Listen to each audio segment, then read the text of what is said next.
We're going to spend a couple of videos just talking about our curriculum. And our first topic is just libraries here. So we've organized our curriculum into main libraries and then these like 3 sub-libraries. And this would be for a certain company. This would be for a certain country. And this is just our GEC stuff where we build our language training materials. So this belongs to another entity, not to us, right? And then we can identify which hierarchy has access to any given library here. And so we can spin up a new library at any time. We can decide who the owners are. We can give, like I said, more than one user access to or more than one user group, I should say, access to any given library. Now that's the main libraries. If we look quickly at the sub-libraries, we have here a standards library and a curriculum library and a course library.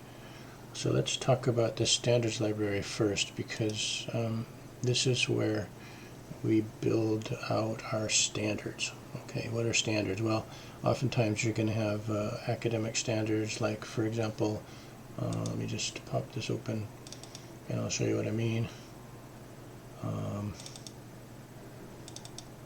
Here's next generation science standards, for example, right? So this is kindergarten through 12th grade standards that are like internationally accepted, right? Here's kindergarten physics, right? Here is 3rd grade physics, or still in motion and stability here. Here's earth systems, so this would be like weather and climate. We have human activity. Right, so that's a set of standards. Here's another set, the C3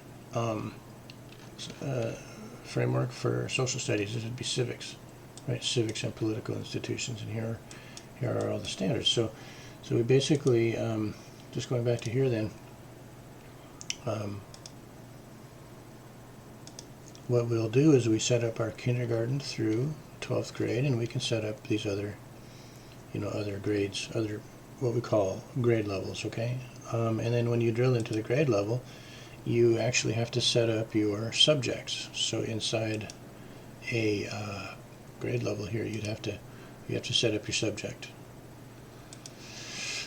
And then once you have a subject set up, here's language arts, for example, then we have Common Core standards for language arts and math, and we just go through all the Common Core standards and we pull out all the standards from the standards bodies and build them in here. Okay, that's our standards library, and it connects to the course library. So you see we've got a standards library here and we've got a course library here.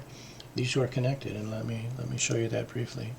So in our course library, we're going to have obviously a bunch of courses, and we call this level 7. This is obviously grade 7 science. Okay, so if I look at this course, right, because this is a course, these are lesson groups, but if I look at this course here, you'll see that it's connected to grade 7 science, grade 7 and science. Okay, that's coming from that standards library.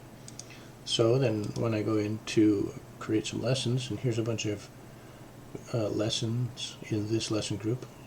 If I open this up, then this lesson, and I look at this, I've actually connected to this domain, and I can connect to more than one domain, right, for a lesson.